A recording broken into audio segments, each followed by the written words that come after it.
Bu Yani, ini kan memang kalau berbincang tentang kawasan tanpa rokok di Kota Bandung ini sebenarnya kan tidak asing lagi karena sudah ya lumayan lama nih ya Bu ya disosialisasikan kepada masyarakat. Tapi mungkin kita bisa sampaikan terlebih dahulu ke pendengar PRFM kalau sebelum-sebelumnya KTR atau peraturan terkait dengan kawasan tanpa rokok ini seperti apa dan saat ini seperti apa nih Bu Yani? Iya, sebetulnya pengaturan tentang kawasan tanpa rokok ini kan merupakan amanat dari baik itu Undang-Undang Kesehatan maupun peraturan pemerintah tentang pengendalian tembakau. Kemudian pemerintah Kota Bandung waktu itu mengaturnya dalam bentuk peraturan wali kota, yaitu tentang kawasan tanpa rokok. Nah, karena amanatnya juga disusun dalam bentuk peraturan daerah, maka alhamdulillah telah terbit peraturan daerah nomor 4 tahun 2021 tentang kawasan tanpa rokok, begitu. Jadi saya sih terima kasih kalau sudah mendengar apa itu KTR ya, karena memang sejak tahun 2000, saya lupa ya, 2018 gitu ya, bahwa perwal KTR itu sudah hadir di Kota Bandung.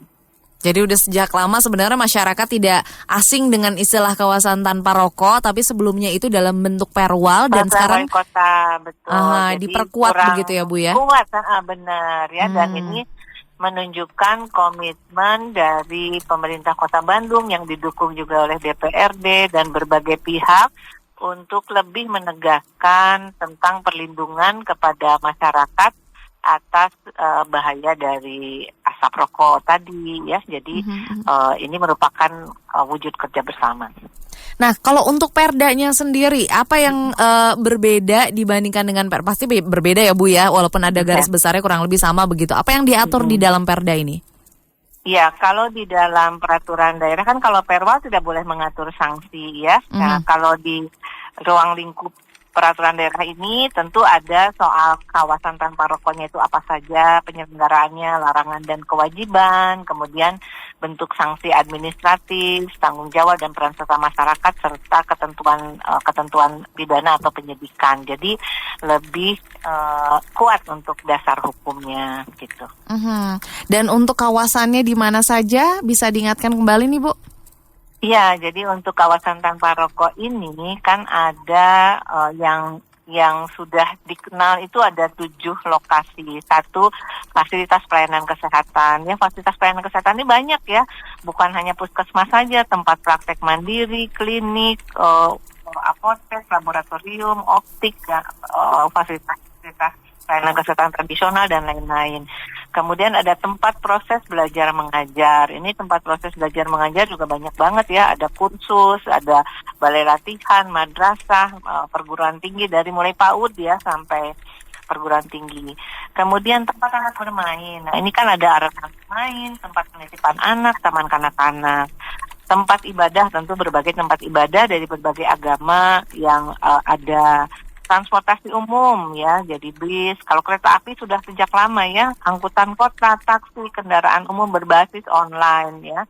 Kemudian ada tempat kerja. Nah, ini kan tempat kerja nih, baik itu kantor pemerintah, kantor milik pribadi, swasta, industri dan pabrik, serta tempat umum. Tempat umum ini seperti pusat perbelanjaan modern, pasar tradisional, penginapan, rumah makan. Ya, bisa juga pusat perbelanjaan modern seperti shopping center, minimarket dan lain-lain, atau tempat-tempat penginapan dari mulai tempat kos, asrama, lodgement, restoran, kemudian hal-hal lain, taman kota dan sebagainya.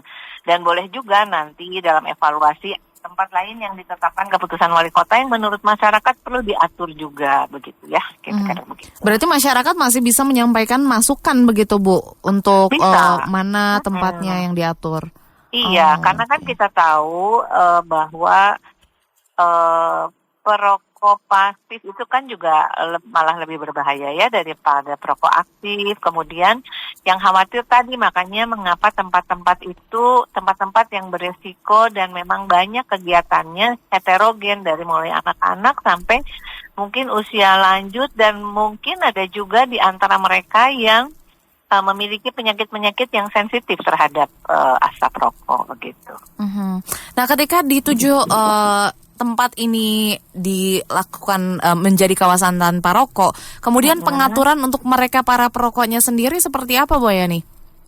Ya, ada yang disebut tempat merokoknya ya, ketentuannya adalah mereka harus terpisah dari tempat kegiatan yang utamanya, jadi nggak boleh di dalam gedungnya. Kemudian juga harus langsung ke udara ya dari asapnya tersebut. Jadi ruangannya itu ada kewajiban membuat yang disebut tempat khusus merokok, begitu ya. Para pimpinan atau penanggung jawab kantor tersebut, ya itu kan pasti ada penanggung jawab ya, hotel ada penanggung jawab, restoran ada penanggung jawab ya.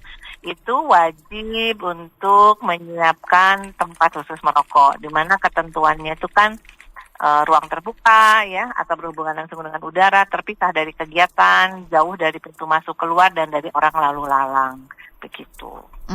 Oke, jadi ini sebenarnya diatur juga untuk kriteria atau karakteristik dari tempat merokoknya seperti apa, di mana letaknya dan lain-lain.